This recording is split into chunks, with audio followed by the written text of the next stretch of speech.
معظم علي.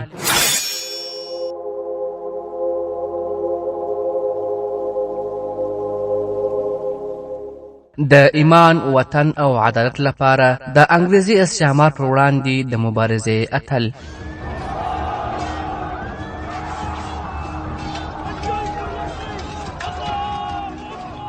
معظم علي.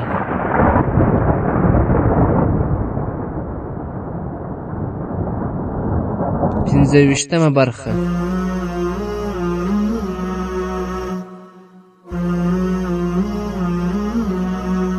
الحمد لله وكفى والصلاة والسلام على رسوله وعلى آله وأصحابه أجمعين. اما بعد. محترم اوریدونکو، په تیره برخه کې مو وویل د 1902 په جولای کې حیدر علي د مراټانو د وړاندې کړیو شرطونو پر سر سوله وکړه، خو د انګریزي پوځونو بدقولي او د مراټانو تیریو د حقیقت ورته روښانه کړی و چې د میسور د خپلواکۍ دښمنان به دی تر ډیره آرام پرېنږدي. محترمو اوریدونکو، له جګړې نه چې وزګار سو، معظم علي غوښتل د اکبر خان احوال واخلي. د حیدر علي په پوځ کې د روهیلکند 2 تنه ځوانان شامل و او له جګړې وروسته له هغوی نه 2 تنه په رخصتي روان و. معظم علي یو اوږد لیک ولیکي او یو ځوان ته ورکړ. لیک یې په دې ډول و: زما ګرانه وروره، ستا د روسي لیک ځواب تر اوسه راباندې پور دی. زه دا 2 کلونه ډېر زیات بوخت وم، بیا هم پر دې پوهېږم چې ستا په باب مې په خپله دنده کې غفلت کړی دی، خو ستا په زړه کې باید دا راتېره نه سي چې هېر کړی مې یې. د تېرو 2 کلونو یوه شېبه داسې نه وه چې ته مې هېر سې. پر دې خبر به خوښ سې چې له انګریزانو او مراټانو سره زموږ د جګړې لومړی پړاو پای ته رسېدلی دی. هغه تورې ورځې چې د میسور پر اسمان راخپرې وې لیرې سوي دي، خو په میسور کې زما برخه کار له پای ته نه دی رسېدلی. زه پوهېږم چې تر اوسه مو په لاره کې ډېر پړاوونه پاتې دي. د میسور د ازادۍ او بقا لپاره او له میسور پرته د انګریزانو له تیریو نه د نور ټول هندوستان د ساتنې لپاره موږ باید نور هم ډېره هڅه وکړو. د سلطان حیدر علي په څیر ویشمغزه واکمن تر مشرتابه او د شهزاده فتح علي خان ټیپو په څیر د لوړو ارادو خاوند مجاهد په ملګرتیا کې جنګېدل زما په اند یو ډېر ستر ویاړ او نیکمرغي ده.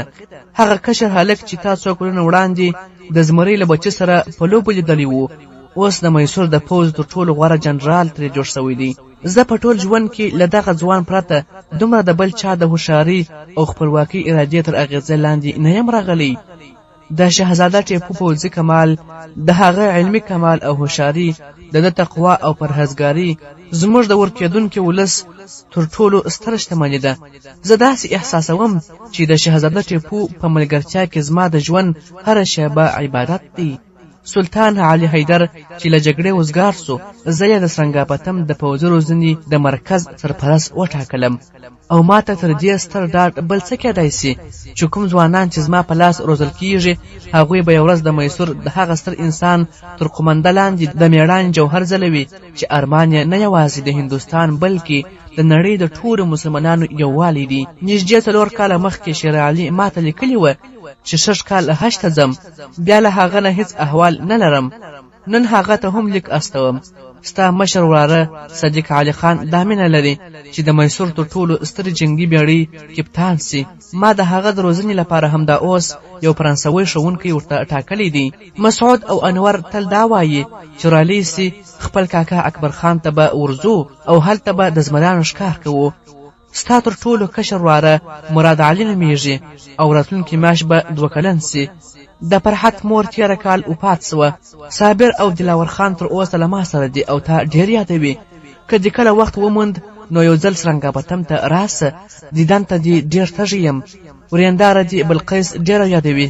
د هلکانو خو دا حالت دی چې څوک د میسور د پوځ د کوم ځوان میړانه او زړورتیا یادوي نو دوی ډېر په ویاړ وایي چې تاسو زموږ اکبر خان کاکا نه دی لیدلی. خدای خبر دی چې هغوی ته صابر ستا په باب څومره خیالي کیسې اورولې دي چې دوی تا د وخت تر ټولو زړور او ځواکمن سړی ګڼي. که کېدای سوای نو یو ځل خامخا راسه. نور دې په خدای سپارم. ستا ورور معظم علي. 3 میاشتې وروسته معظم علي ته د اکبر خان د لیک داسې ځواب راغی: ورور جانه، فکر مې کاوه چې زه به دې هېر کړی یم، څو ځلې مې اراده وکړه چې سرنګابتم ته درسم، خو وضع داسې سوه چې ماته یې له کوره د وتلو اجازه رانه کړه. مراټانو له څو کلونو راهیسې بیا هم زموږ په سرحدونو کې توپان راپورته کړی دی. زما پر سیمه 3 ځلې یرغلونه وسول. تېر کال هغوی زموږ 2 کلي وسوځول او ایرې ابریې کړل. تر هغه وروسته ما د ګاونډیو سردارانو په ملاتړ دوی پسې واخیستل. سرحد ته نږدې 300 لوټماران تر تیغ تېر کړل. بیا زموږ په سیمه کوم برید نه دی سوی، خو په روهیلکند تل د مراټانو د یرغل خطر سته. د حافظ رحمت الله خان په مشرۍ موږ ډېر نظم شوي یو، خو وسلې راسره لږ دي او یوازې له کوم بندنیز ځواک سره ټکر نسي کولی. موږ د ډلې له وضعه مایوسه سوي یو. په تېرو ورځو کې حافظ رحمت الله خان له نواب وزیر اوده سره یو تړون لاسلیک کړ چې د هغې له مخې به د مراټانو د یرغل پر مهال د اوده پوځونه زموږ ملاتړ کوي. خو که چیرې موږ پر نواب وزیر اوده اعتماد او باور کولی سوای، زه چې د میسور په باب کله فکر کوم نو دا مې په زړه کې راتېره سي چې د دغه د حیدرعلي او شهزاده ټیپو په څېر لښوونکي په شمالي هندوستان کې پیدا سوي وای. شیر علي له حج وروسته په مدینه منوره کې میشت سو. د یو ملګري په لاس یې ماته یو پیغام راواستوه چې زه بیرته نه درځم. حج ته د تلو مخکې یې دلته خپل کاروبار ختم کړی و. د کور له پرولو وروسته دومره پیسې ورسره وې چې پاته ژوند آرام پرې تیر کړي. تیر کال د بلقیس مور له حیدرآباد نه د عطیې دوی کره ولاړه. 2 میاشتې وروسته موږ ته شیخ فخرالدین لیک راواستوه چې هغه هم هلته وفات سوې ده. بلقیس ډېر ټینګار کوي چې څو ورځې د خپلې خور کره ولاړه سي. که وضعې له کوره د وتلو اجازه راکړه نو موږ به له اودنه پر تاسو درسو. ورورجانه، زما تل یادېږي. له لمانځه وروسته زما لومړۍ دعا ستا لپاره وي. مشر زوی مې داود خان په 9 کلنۍ کې له آس نه راولوېدی او مړ سو. د هغه کشر ورور شهباز خان 4 کلن دی. تېر کال موږ ته خدای یوه لور راکړه. بلقیس د هغې نوم تنویر ایښی دی. بلقیس ته او نندارې ته سلامونه وایي. ستا ورور اکبر. قدرمنو اوریدونکو، د سرنګابتم د پوځي روزنې د ناظم په توګه د معظم علي له ټاکنې نه 2 میاشتې تېرې سوي وې چې په پونا کې د مراټانو د پیشوا مادوراو د مړینې او د هغه پر ځای ناستې د دعوادارانو ترمنځ د ګډوډیو خبر راغلی. د حیدرعلي په زړه د مراټانو ټپونه لا تازه وه. هغه له دې وسه ګټه واخیسته او د میسور له لاسته وتلو سیمو د بیرته نیولو لپاره یې یرغل وکړ. شهزاده ټیپو له ازمایل سوي منصبدارانو او سرتیرو سره د سرا په لور پرمختګ وکړ. هغه په 3 میاشتو کې دننه د سرا ټولې سیمې ونیولې. تر دې وروسته مراټانو لا سمبال سوي نه وه چې د پر مدهاګري او ګرم کنډا یرغل وکړ. په دې موده کې حیدرعلي هوسکوټ کلابند کړی دی. یو ورځ معظم علي پر آس سپور و. ډېر ګړندی د هوسکوټ نه د باندې پوځي پړاو ته وننوت چې له آس نه پلي سو. د حیدرعلي د خیمې په لور ورغلی. د ساتونکو ډلې مشر یې ولیدی. سلامي یې ورته ووهله او ورته ویې ویل له سهار راهیسې ستا انتظار کیږي. زه دا اوس خبر ورکوم. منصبدار خیمې ته ننوت او څو شېبې وروسته بیرته راووتی. ویې ویل مهرباني وکړه. معظم علي خیمې ته ورننوت. نواب حیدرعلي، شهزاده ټیپو او د پنډاره پوځ غیر منظمې چاپه وهونکي ډلې چې د دښمن د مرستو پر لارو به یې ګړندي غلچکي بریدونه کول. قومندان غازي خان پر یوه پوزې ناست و او یوه نقشه یې لیدله. حیدرعلي معظم علي ته وکتل او له څه مقدمې پرته یې وویل معظم علي ته خو دې خیمې ته چمتو راغلی یې چې چېرته په سفر ولاړ سې؟ معظم علي وویل هو زه چمتو یم. حیدرعلي وویل کښېنه. له 2 ورځو راهیسې زه د یوه مهم کار لپاره د یو مناسب سړي په انتظار وم. فتح علي ټینګار کوي چې د دې کار لپاره تر تا مناسب څوک نسته. زه غواړم تا نواب وزیر اوده شجاع الملک ته واستوم. اوس هغه وخت را رسېدلی دی چې له مراټانو نه بدل واخلو. موږ به که خدای کول په یوه اونۍ کې دننه هوسکوټ ونیسو. بیا مې دا نیت کړی دی چې د کرشنا تر سینده پورې هغوی پسې واخلم. اوس مهال دې ته اړتیا ده چې نواب شجاع الملک پر دې وپوهول سي چې پر مراټانو د ګزار لپاره تر دې مناسب وخت بیا نسي راتلی. که دی له اوده نه پرمختګ وکړي او له دې لوري موږ پر مخ ولاړ سو نو دغه هېواد د تل لپاره د مراټانو له تیرویو نه ژغورل کېدی سي.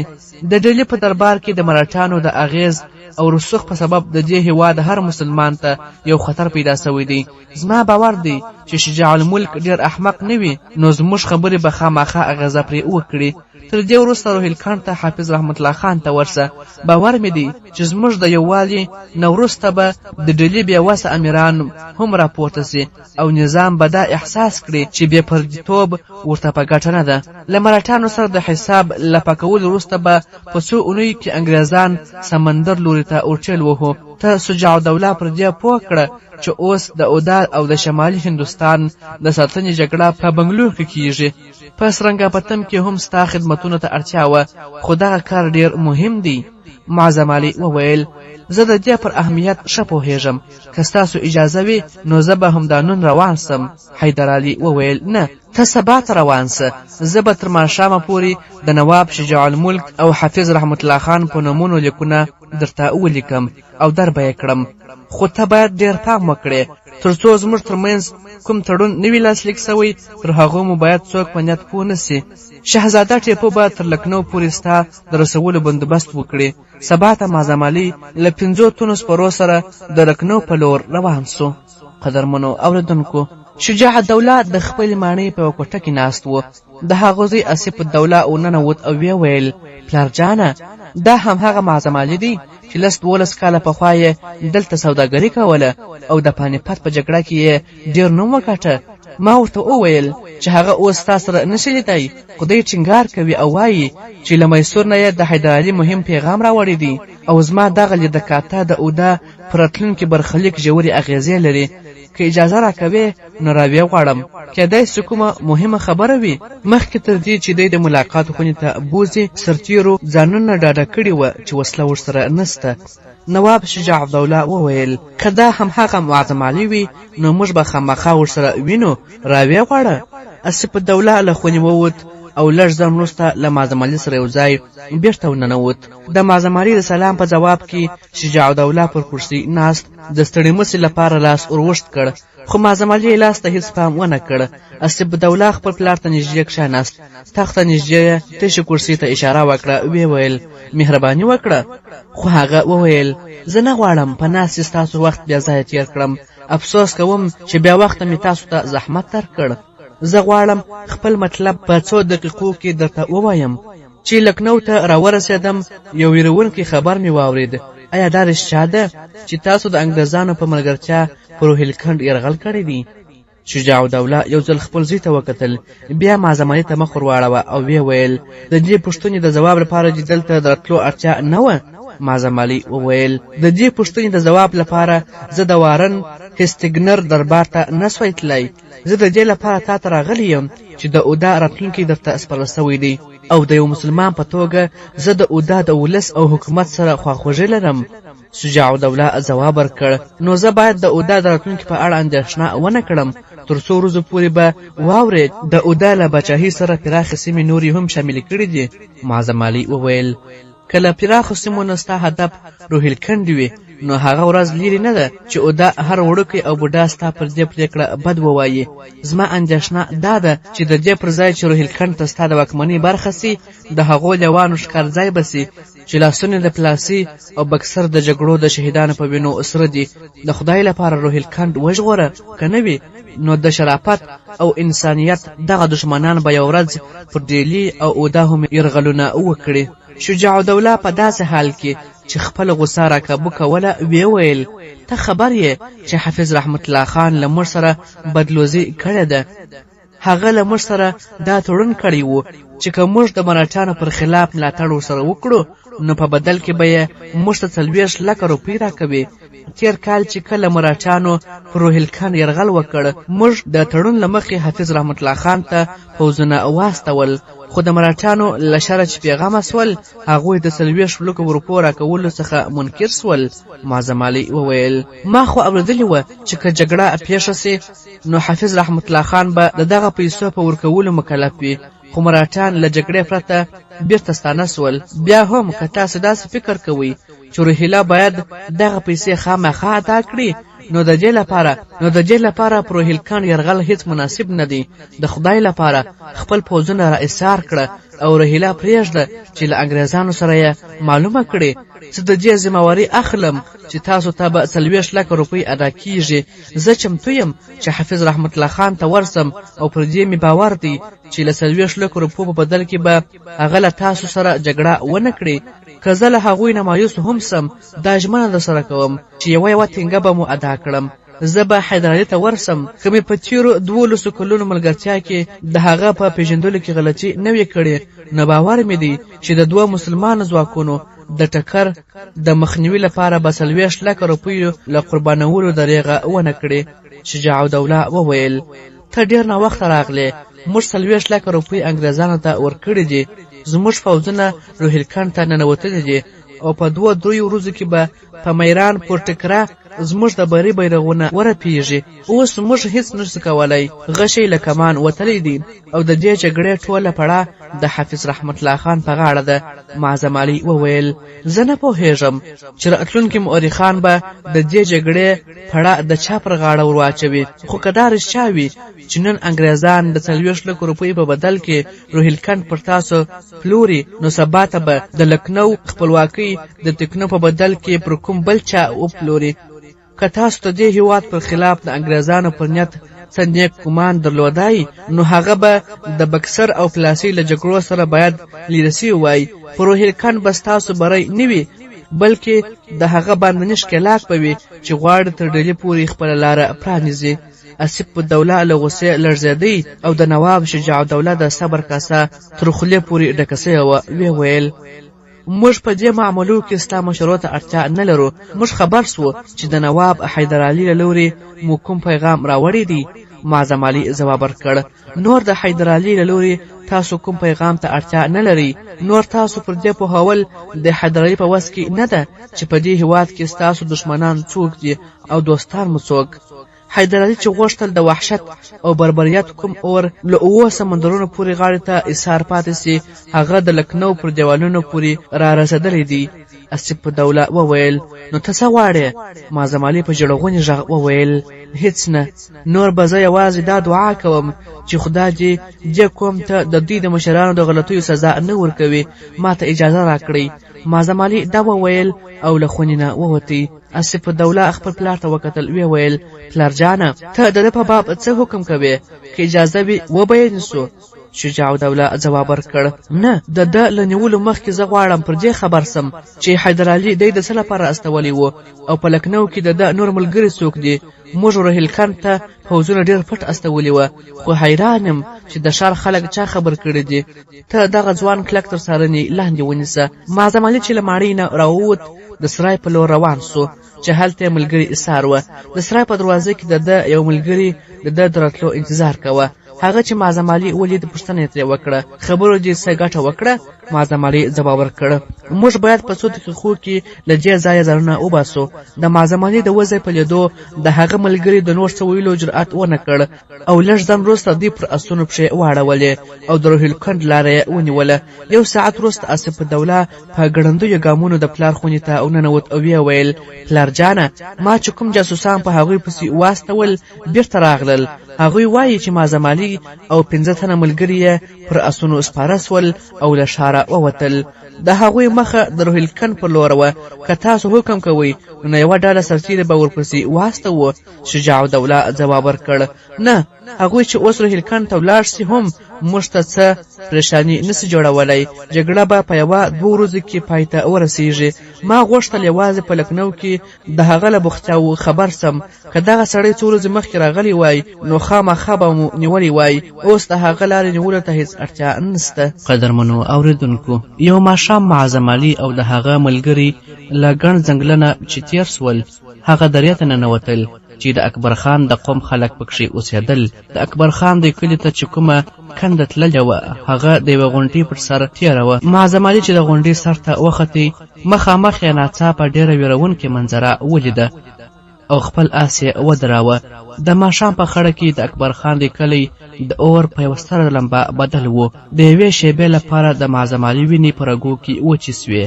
د اکبر خان د کلي نه وړاندې د دوو نورو کلیو لمبې هم ښکارېدلې. په یوه شېبه کې د وحشت او مظلومیت څو نندارې د معظم علي سترګو ته ودرېدې. ملګرو یې په ډېره اندېښنه ده ته کتل.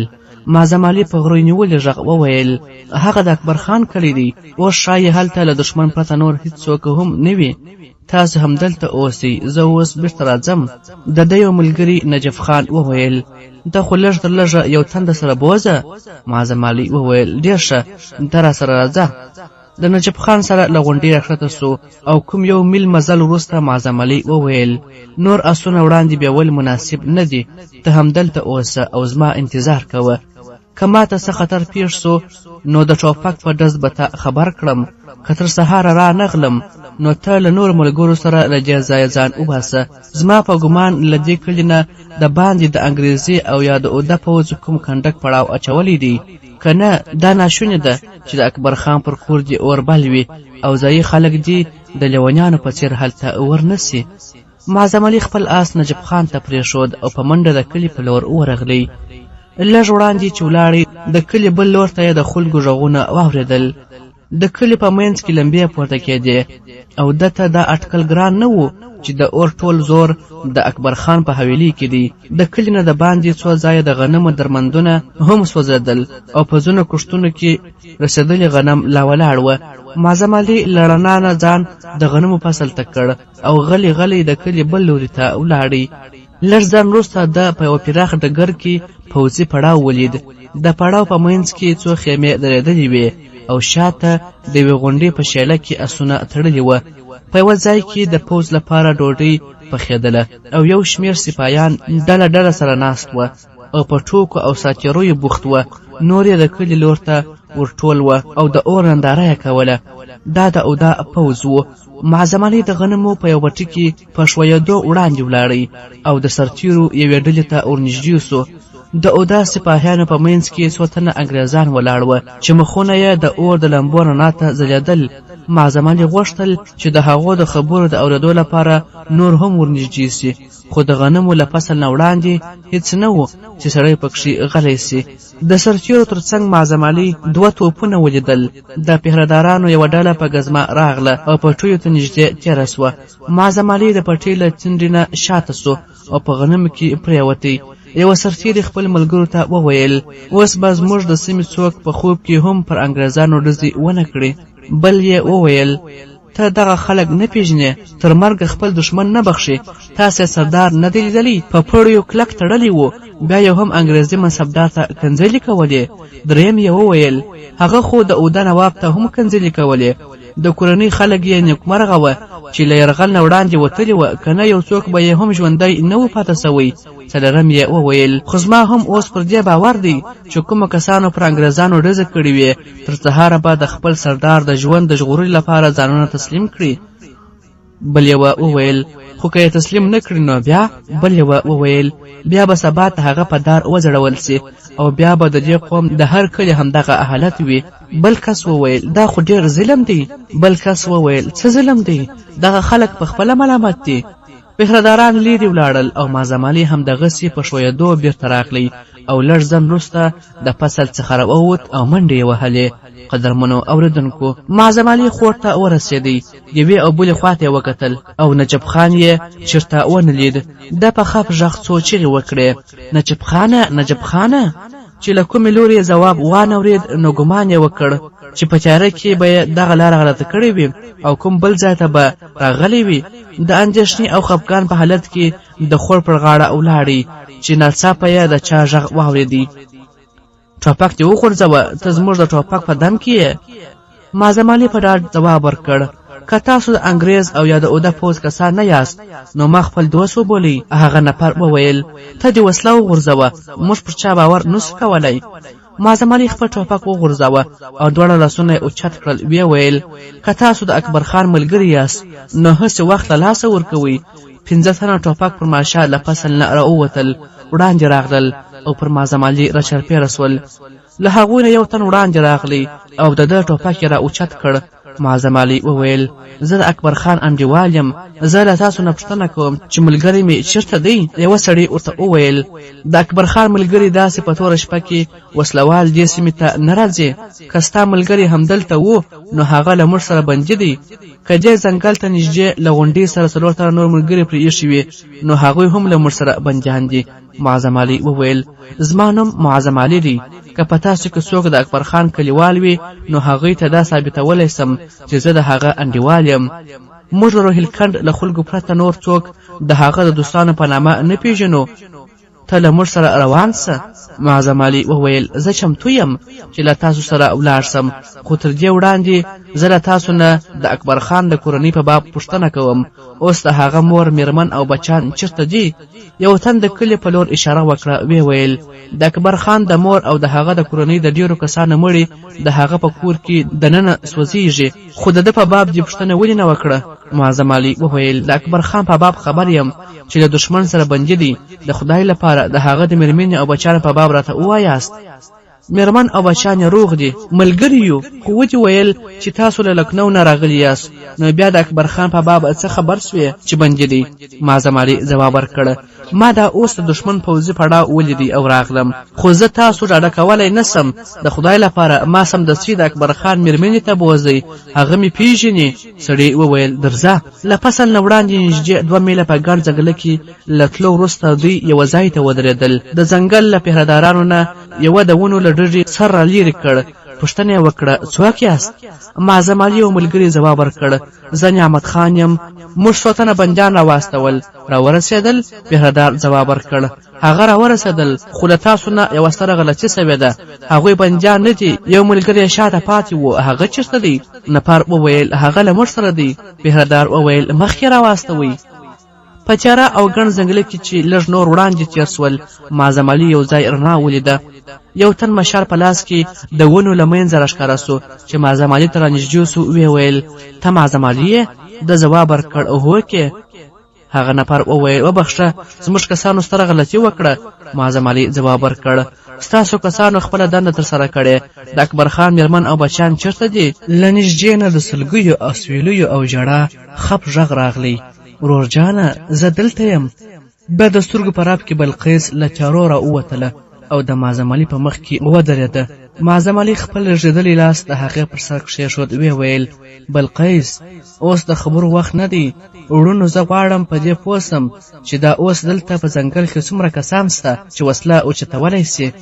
یو تن ځواب ورکړ په دې جنګله کې شاوخوا ټول خلک راټول سوي دي، خو څوک چې جنګېدی سوای له هغو نه ځینې د میرانپور کټره په جنګ کې شهیدان سول او ځینې نور زموږ د کلي په ساتنه کې شهیدان سوي دي.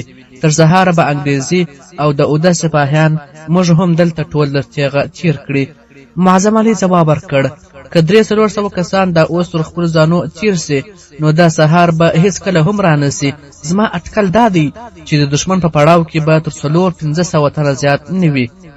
یو سړی راغلی او ناڅاپه معظم علي ته ورغاړه وت. ویې ویل ما ته خوړلیو کسانو ته یو لاشور ته اړتیا درلوده، خدای زموږ مرسته وکړه او ته یې راواستولې. دلته لږ تر لږه 200 کسان داسې سته چې د پانیپت په جګړې کې له تا سره وه. که ته زموږ لارښوونه وکړې نو 1000 تنه به سرښودنې ته چمتو سو. موږ اکبر خان د دشمن سره بندي نه سو پرېښودلی. معظم علي وویل تاسو سمدستي ټول خلک راټول کړئ، نیمه شپه به له دې ځایه روانېږو. په 2 دقیقو کې په ځنګل کې د پانیپت د تجربه کار سرتیري د راتلو خبر خپور سو او بوډاګان ځوانان او ماشومان پر معظم علي راټولېدل. په هغو کې ځینې هغه کسان هم وه چې د 14 کاله پخوا یې د پانیپت په ډګر له معظم علي سره اوږه پر اوږه د مېړانې کارنامې پرې ایښې وې. معظم علي هغوی ته له ضروري لارښوونې وروسته د یوې ونې اړخ ته ډډه ولګوله او د روهیلکند د جګړې او پر کلي د رغل کیسه یې اورېدله. د اکبر خان د کلي یو تن ورته وویل چې انګریزي او اوده پوځونه له بېلابېلو لارو نه روهیلکند ته راننوتل او د میرانپور کټرا په لور یې پرمختګ وکړ. اکبر خان د خپلې سیمې له 100 تنو ځوانانو سره د حافظ رحمت الله خان مرستې ته ورغلی. د ده له روانېدو نه 2 ورځې وروسته له اوده نه د مرستې لپاره راغلي پوځونو څو ډلې دې سیمې ته راغلې. زموږ سره د کلي د ساتنې لپاره ډېر کسان نه وه، ځکه مو پرېکړه وکړه چې تر څو دښمن زموږ کلي ته نه وي راغلی نو موږ به برید نه پرې کوو. خو د اودا پوځ د دې لپاره چې د سیمې خلک وویروي زموږ کلي ته ننوتل. له هغوی سره 15 تنه انګریزي منصبداران هم وه. د کلي خلک ورخطا سول او د سردار اکبر خان په حویلۍ کې راټول سوه. د اوده قمندان له موږ نه وغوښتل چې که د کلي خلک وسلې موږ ته وسپاري او موږ پرېږدي چې د سردار حویلۍ ولټوو نو پر دې به څه سختي نه کوو. دښمن پر دې باور و چې موږ به د دې پر پټکو وویریږو، خو موږ ځواب ورکړ چې د اکبر خان کور ته له ننوتلو مخکې باید زموږ پر مړو تیر سي. یو انګریز کلنکاري وکړه. د حویلۍ په دروازه کې یې هوایي ډزې وکړې. په جواب کې موږ پر هغو ډزې وکړې او د سترګو په رپ کې 10-15 کسان راپرېوتل. په وژل سوي کې 2 تنه انګریزان هم وه. یو انګریز ټپي سو او آس یې پنده کړ. د اودا پوځیانو د دې وضع اټکل نه و کړی او وتښتېدل. د هغوی شمېر تر 1.5 زیات و، خو موږ مناسبه ونه بله چې ورپسې ورسو. بیا د میرانپور کټرا په ډګر زموږ د ماتې او د حافظ رحمت الله خان د شهادت خبر راغلی. زموږ د سیمې 400 تنه ځوانان شهیدان سوي وه او نور یې له اکبر خان سره بیرته راغلل. 3 ورځې وروسته خبر سو چې د اودا د پوځ څو ډلې له څو انګریزي پوځیانو سره زموږ د سیمې په لور روان دي. سردار په شپه کې د کلي ښځې او ماشومان ځنګل ته راواستول. موږ خبر سو چې د دې پوځ قومنده د همهغه انګریزي پر غاړه ده چې دلته ټپي سو او وتښتېدی. هغه سردار اکبر خان ته دا پیغام استولی و چې د انګریزانو قاتلان موږ ته وسپاره، که نه وي نو ستا کور به ایرې کړو. جګړه پیل سوه.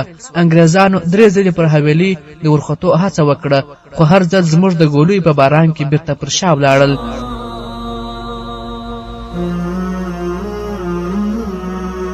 قدرمنو اوریدونکو، دا چې نور څه حالات مخکې راځي دا به په راتلونکو برخو کې واورو.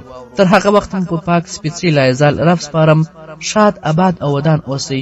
السلام علیکم ورحمت الله وبرکاته.